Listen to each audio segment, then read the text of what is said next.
Welcome to Chemistry Academy, Fajandar High School and Junior College, Wahur. Now, student, our current topic is Introduction to Analytical Chemistry. And in case of Introduction to Analytical Chemistry, so far we have discussed what is analytical chemistry, what is analysis, what are different types of analysis in first video lecture. Now then in second video lecture, that was very important. Stoichiometry means, what is the mean of stoichiometry and how stoichiometrically involving mole to find out the problems or to find out the weight, to find out the volume of given substances. Now in case of video numbers lecture number second, we have discussed now what is stoichiometry. Now stoichiometry, this come from Greek word stoichion and metron. Now metron means to measure and stoichion का मतलब क्या होता है, elements. Okay, now actually stoichiometry, it is the study of quantitative relation. It is the study of quantitative relation between two or more substances undergoing physical change, undergoing chemical change, or undergoing chemical reaction, and how stoichiometrically write the ratio, write the weight, mass, number of moles, molecules, Avogadro's particles, Na particles, वो सब अपन ने study किए lecture number 2 में. अब देखो, and we have solved two problems based on stoichiometry calculation or stoichiometry calculation.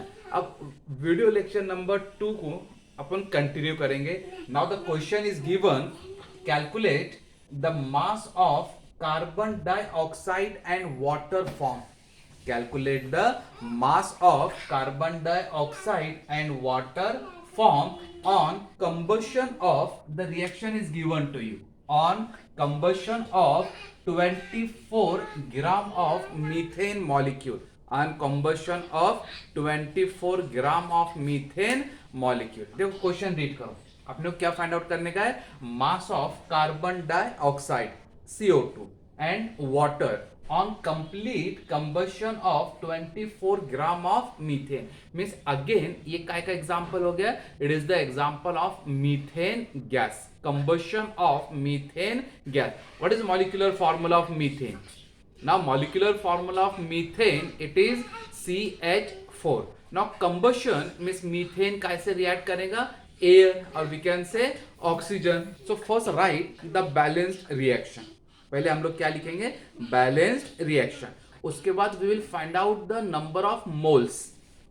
Number of moles से अपन find out करेंगे how many gram of methane is given, carbon dioxide is form, water is form, और उसके बाद में अपन आगे का स्टोइकियोमेट्री कंटिन्यू करेंगे. Now first step, write the balanced reaction. So we can write here the balanced combustion reaction is as follows. The balanced combustion reaction is as follows. अब methane, what is the molecular formula of methane? CH4.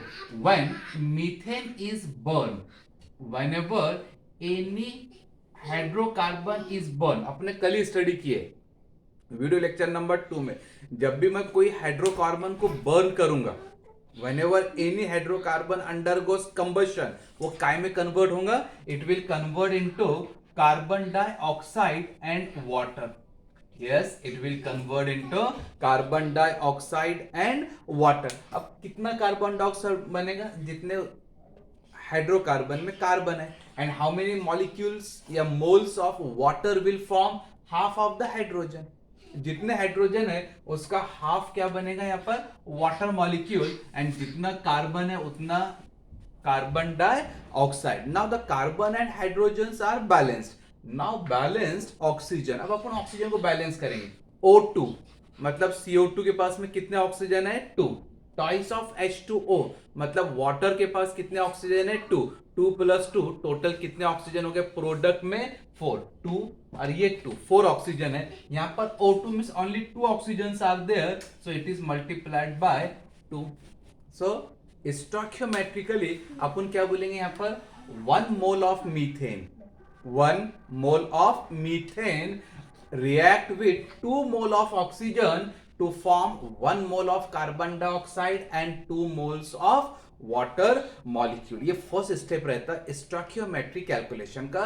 क्या write the number of moles of reactant and product. लिखेंगे इधर 1 mole of methane, 2 mole of oxygen, 1 mole of carbon dioxide, 2 mole of water molecule. उसके बाद में write the molecular mass या molar mass of methane, oxygen, carbon dioxide and water. अब सबका यहां molar mass लिखो. Now here we can right अब atomic mass of carbon 12, 1 hydrogen is 1, so 4 hydrogen का हो जाएगा 4, so 12 plus 4 we will say 16 gram of methane, 16 gram of methane. अब 1 oxygen का है 16, 4 oxygens are there, so 16 4s are 64, 16 gram of methane react with 64 gram of oxygen, it convert into अब carbon dioxide, carbon 12, 1 oxygen 16, so 2 oxygen का हो जाएगा 32.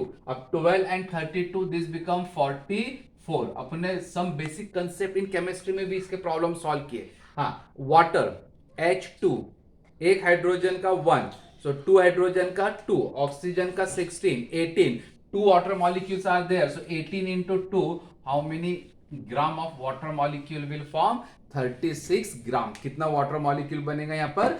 36 gram. So we can say 16 gram of methane react with 64 gram of oxygen to form 44 gram of carbon dioxide and 36 gram of water molecule. Now this is the stoichiometry of this reaction.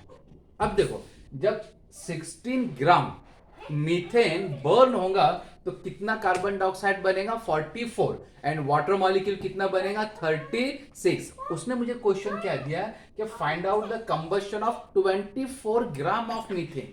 जब 24 ग्राम methane burn होगा तो कितना carbon dioxide और water molecule बनेगा वो अपने को find out करना है. Just think over it, just think over it. अगर 16 ग्राम बर्न हो रहा तो 44 और 36 ग्राम वाटर बन रहा. तो जब 24 ग्राम बर्न होगा मीथेन तो कितना कार्बन डाइऑक्साइड एंड वाटर बनेगा? Mean simultaneously 2 problems are given to you. First we will find out for carbon dioxide. पहले अपन किसके लिए फाइंड आउट करेंगे? Carbon dioxide. Note down up to here.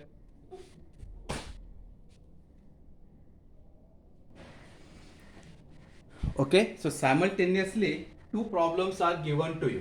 One is your carbon dioxide and second water.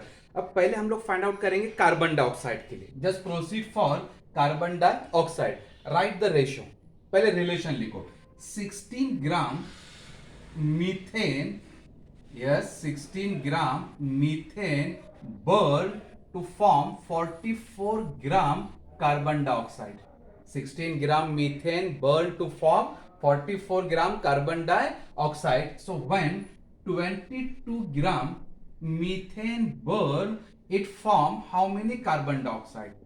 अगर 16 ग्राम burn हो रहा तो 44 ग्राम बन रहा. एंड इफ 22 ग्राम अगर मैंने 24 ग्राम अगर मैंने बर्न किया, 24 ग्राम बर्न किया तो कितना कार्बन डाइऑक्साइड बनेगा? जस्ट क्रॉस मल्टीप्लीकेशन करो. Therefore this become 44 into 24 divided by 16. क्या हो जाएगा मेरा problem? 44 into 24 divided by 16. yes, calculation करो आगे का. yes, do it. whatever your answer, this much gram of carbon dioxide will form.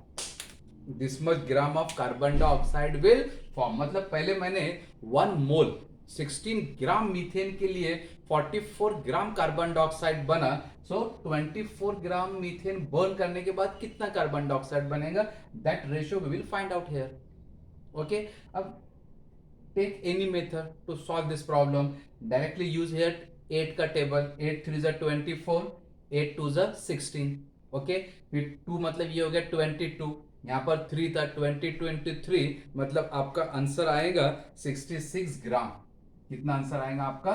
66 ग्राम, एक सिंपल कैलकुलेशन है, इसको मैं ज्यादा डिटेल में नहीं जाता। सो 66 gram of carbon dioxide will form when 24 gram of methane is burn. अब देखो ये जो टाइप के प्रॉब्लम है, अब आप लोगों ने उसको ओरली सॉल्व करना चाहिए। राइट द बैलेंस रिएक्शन, क्या लिखूंगा मैं वहां पर, बैलेंस रिएक्शन। और बैलेंस रिएक्शन लिखने के बाद इमीडिएटली उसका मोलार मास या मॉलिक्यूलर मास काउंट करो, और फिर उसको सोचो कि इतना अगर मैं यूज कर रहा मीथेन बर्न कर रहा तो 44 ग्राम कार्बन डाइऑक्साइड बन रहा। तो गिवन को अगर मैंने बर्न किया तो कितना बनेगा, and just cross multiplied. Now find out for water, now this is for carbon dioxide, here find out for water. अब मैं वाटर के लिए क्या लिखूंगा, when 16 gram methane burn, when 16 gram methane burn, it form 36 gram of water molecule. So 24 gram methane on burning या combustion gives how many gram of water molecule. Same way cross multiplication करो, therefore 36 into 24 divided by 16. So 8 to the 24. Sorry, 8 3 is a 24, 8 2 is a 16. Now this become 18, 18 3 is a 54 gram. Yes, how many gram of water molecule will form, कितने ग्राम of water molecule बनेगा, 54 gram of water. Simple stoichiometry is given, problem based on stoichiometry. So जब भी आप लोग ये type के problem solve करेंगे stoichiometry के, आपके दिमाग में पूरा कंसेप्ट रहना चाहिए। पहले बैलेंस रिएक्शन, फिर कितने मॉलिक्यूल्स या मोल्स वो रिएक्टेंट्स है वो लिखो पहले, हर रिएक्टेंट और प्रोडक्ट का उसके नीचे मोलार मास लिखो। जैसे मीथेन का मोलार मास आया 16, ऑक्सीजन का आया 64। वो लिखने के बाद फिर उसको कंपेयर करो कि भाई x गिव्स y, z कितना देगा। Now it required practice. It required practice. Okay. So this is the problem based on stoichiometry. Oh, hope आपको समझ में आया होगा। Note down all this point. Upon second problem start करेंगे। Note down.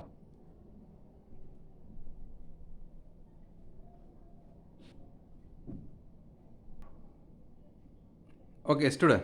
Next question is given: a piece of zinc weighing 0.635 gram when treated with excess of dilute H2SO4. A piece of zinc weighing 0.635 gram when treated with excess of dilute H2SO4 liberated 200 cm cube of hydrogen at STP. Calculate the percentage purity of zinc sample. Now what is your question? What is given to you? A piece of zinc weighing 0.635 gram when treated with excess of dilute sulfuric acid liberated 200 cm cube of hydrogen at STP. Calculate the percentage purity of zinc. मतलब यहां मुझे जो reaction दिया हुआ है उसने क्या क्या रिएक्शन दिया है, reaction of zinc metal with dilute sulphuric acid and which gas is liberate. कौन सा गैस लिबरेट हो रहा है, यहां पर इवॉल्व हो रहा है hydrogen gas. So don't worry, first write the balanced equation reaction. अपन क्या लिखेंगे यहां पर, the balanced reaction is as follows. Balanced equation और we can say balanced reaction is as follows. Now zinc react with sulfuric acid. ये आपका 10 का question है, एग्जांपल ऑफ डिस्प्लेसमेंट रिएक्शन। यहां क्या होगा, hydrogen replaced by zinc, hydrogen की जगह क्या आएगा, जिंक, और आपका प्रोडक्ट बनेगा ZnSO4 plus H2 gas will liberate. ZnSO4 plus hydrogen gas will liberate, ये आपका क्वेश्चन है। First write the balanced chemical equation. अब देखो बैलेंस्ड केमिकल इक्वेशन लिखने के बाद right the number of moles. अब किसका number of moles, zinc, okay, dilute sulfuric acid and hydrogen. So here we can say 1 mole of zinc react with 1 mole of sulfuric acid to form 1 mole of zinc sulfate and 1 mole of hydrogen. Okay, 1 mole of hydrogen. अब ये मोल को convert करो respective मास में और volume में। जैसे यहाँ पर अभी जो हाइड्रोजन है, हाइड्रोजन का 200 cm³ मतलब वॉल्यूम दिया हुआ है, तो मैं यहाँ क्या लिखूंगा, 1 mole of zinc means how many gram of zinc, zinc का एटॉमिक वेट, जैसे हाइड्रोजन का 1, ऑक्सीजन का 16, वैसे जिंक का एटॉमिक वेट है 65 ग्राम। ये जो 65 ग्राम दिया हुआ है, ये क्या दिया हुआ है, atomic weight of zinc. So we will write here 65 gram of zinc. Sulphuric acid का नो नीड टू राइट, क्यों, अपने को जिंक और हाइड्रोजन का रिलेशन लेना है। आप लोग लिख सकते हैं 98 ग्राम लिख सकते हैं, okay, no need to write zinc sulphate liberate. अब 1 मोल ऑफ हाइड्रोजन और मुझे लीटर cm³ में लेना है, तो इसको मैं क्या बोलूंगा, 22.4 लीटर। अपने मोल कंसेप्ट और गैस का रिलेशन स्टडी किया, 1 mole is equal to 22.4 litre, okay, no need to write this point, क्योंकि अपने को जो रिक्वायर्ड है वही लिखो। अब यहां अगर आप लोग देखेंगे कि when 65 gram of zinc react with sulphuric acid, it liberate 22.4 litre of hydrogen gas. लिखो यहां पर 65 gram zinc liberate 22.4 litre hydrogen. आपका क्वेश्चन है कि 200 cm³ हाइड्रोजन लिबरेट करने के लिए कितना जिंक लगेगा। अगर 65 ग्राम 22.4 लीटर हाइड्रोजन लिबरेट कर रहा, सो 200 cm³, देखो यूनिट अलग है, ये लीटर है और ये cm³ है, cm³ को लीटर में कन्वर्ट करो, मतलब डिवाइडेड बाय 1000, सो ये हो जाएगा आपका 0.2 लीटर। ये कितना हो जाएगा, 0.2 litre hydrogen required, how many zinc, how many gram of zinc. अगर 65 इतना हाइड्रोजन लिबरेट कर रहा, तो 0.2 कहां से आया, 0.2 मैंने 200 cm³ को लीटर में कन्वर्ट किया, 1000 से उसको मैंने डिवाइड किया, okay, just cross multiply it, so you will get here, इसको क्रॉस मल्टीप्लाई करो, जैसे आप इसको क्रॉस मल्टीप्लाई करेंगे तो you will get here 65 into 0.2 divided by 22.4, जो भी आंसर आएगा that is gram of zinc, जो भी आंसर आएगा वो क्या हो जाएगा आपका, gram of zinc. Agree. Now near about this answer become 0.58 gram. अब ये आंसर कितना आता है, 0.58 ग्राम। आप लोग कर सकते हैं इसको, अभी 0.2 है, 0.2 है, इसको 2 में कन्वर्ट करो, 0.2 को मैं क्या में कन्वर्ट करूंगा, 2 में, सो दिस बिकम 2 इंटू 10⁻⁻1, इसको डिवाइड कर लो 2 से, नियर अबाउट ये आएगा 11.2, 11.2 को ऊपर मल्टीप्लाई करो, वॉट एवर यूर कैलकुलेशन, आपका आंसर कितना आएगा, near about your answer will be 0.58 ग्राम। तो 200 cm³ हाइड्रोजन लिबरेट करने के लिए मुझे कितना जिंक लग रहा है, 0.58 ग्राम। लेकिन मेरा क्वेश्चन वो नहीं है, मेरा क्वेश्चन क्या है, calculate the percentage purity of zinc sample, calculate the percentage purity. ये तो मैंने रिक्वायर्ड जिंक फाइंड आउट किया कि भाई इतना जिंक लगेगा 200 cm³ या 0.2 लीटर हाइड्रोजन लिबरेट करने के लिए। अब मैं परसेंटेज प्यूरिटी कैसा फाइंड आउट करूंगा, how to find out the percentage purity. Percentage purity के लिए क्या करने का, the amount which you have calculated divided by the given amount into percent, मतलब 100, the amount which we have calculated divided by given amount. So how to calculate the percentage?